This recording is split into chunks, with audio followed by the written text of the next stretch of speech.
go through these 5 structures of consciousness, from the archaic to the magical to the mythical to the mental, and which we're in mostly right now is the mental, and moving into the integral. EEG states, on the other hand, are the structures that we move through developmentally, and that we go through all of them in the course of one day. And so babies are predominantly in a delta brainwave state, which is what adults experience only in deep sleep. In the brainwave entrainment that happens in any interaction with a being, every time you're holding a baby that's in a delta brainwave state, you're getting a little delta hit.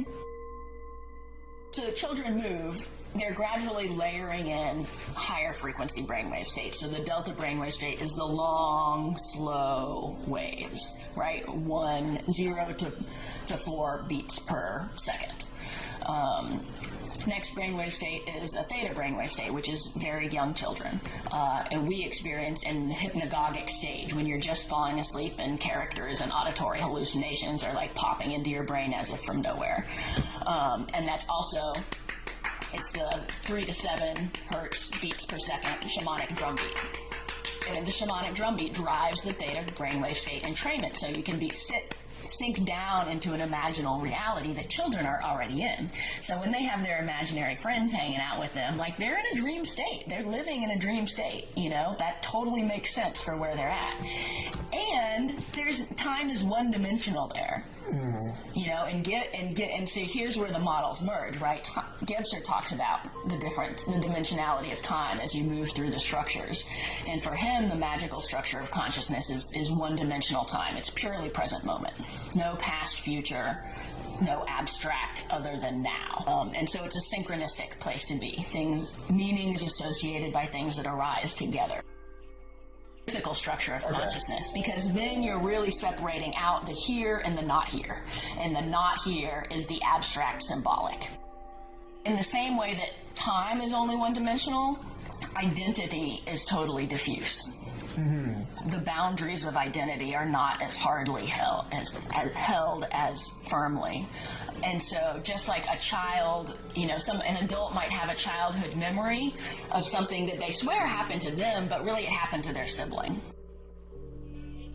Our current structure of consciousness, the mental, wants to disregard the magical, the mythical, and the archaic. Many people don't pay any attention to their dreams and are totally disregarding religion, which lives in the mythical structure of consciousness. The mental consciousness is all about science, all about either or, you know, analysis, divide and conquer, disenchantment, right? That's how this ties into that previous conversation, right? That's the structure of consciousness that we're in. We're like the firming of the individual psyche by cutting everything else away, that, you know, champion of individualism, which is also the shadow side of which is the alienation. You know, and so as those structures start to break down, as the mental transitions to the integral, and it's being broken down by technology, by the interconnectedness of things, all of a sudden becoming very present to us through our phones and in the present moment. And I would put metaphor in the mythic, because that's when you start getting myth, and that's where the metaphor comes in, right? In the magical, it's very real. Like, this is that. There's no difference. There's no symbol. On it. Yeah, exactly. Whereas evolving into the mythical, the mythical is where religion lives, is where there's a differentiation between what is immanent and what is transcendent. So the symbol being something that's transcendent, that's abstract, that can apply to many different immanent things. You know, so Plato's realm of ideals, right? So there's a specific tree, but then there's the idea of treeness, and that lives in the transcendent realm, in the realm of ideas, in the abstract realm. Fairy tales also emerge in the mythical, right? Because it's the once upon a time, which differentiates from now, here and now. It's the origin of story, like that narrative mode. Yes, exactly. And in the brainwave state that it corresponds to is the alpha brainwave state, which is relaxed but not asleep. So if you just close your eyes, you go into an alpha brainwave state. So you're not actively thinking, you're relaxed, but you're not sleeping. And so to me, this is the meaning-making, self-reflective brainwave state. And so in the same way that's where stories and agent, that's where when we become self-reflective, our eyes are no longer open. We're not engaging with the external world. We're going internal, and we're engaging with our memories. Beta brainwave state is very young, like 2 to 3 to maybe 4, and then alpha probably, and I've got it written down somewhere, and then alpha is probably like 4, 5, 6, and then beta, which is the active thinking, higher frequency. So 3, 7, 8, I'm just thinking, whatever, it doesn't matter. Because if this is keyed like really closely to the developmental things, Yeah, and I would imagine that beta shows up sometime like 8 to 10 years old, yeah, right? I want to say 7 maybe even, but yeah, right around there. And it also, I think, location and time happens.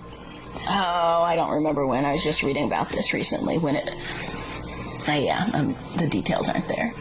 But children have to be indoctrinated into time, right? They're not born into linear time. They're born in a timeless space, and that's where they live. And then they live in this hypnagogic dream time, which is all present moment, To them, like, you'll hear kids say, like, oh, I remember when you were little, to their parents. Yeah. Like the notion of remembering the past or thinking about the future, like, it's very tangled and interwoven. They don't know how to navigate that yet. And we continually indoctrinate them into it by using temporal language and training them to remember and predict. Oh, what was your favorite thing of what we just did? Oh, we're going to see Granny next. What are we going to do when we're there? We're always displacing them in time when they are very present moment. But then they're layering into that mythical structure of consciousness and the meaning making in the storytelling, right? And so the development of language and the ability to carry a coherent story and follow a coherent story. I mean, they can follow it early, but it's a continuum, right? It's not like there's a distinct break, because even as adults, we cycle through all the structures of consciousness over the course of one day, from deep sleep to dreaming, hypnagogic state, to a meditative, restful state, to beta thinking.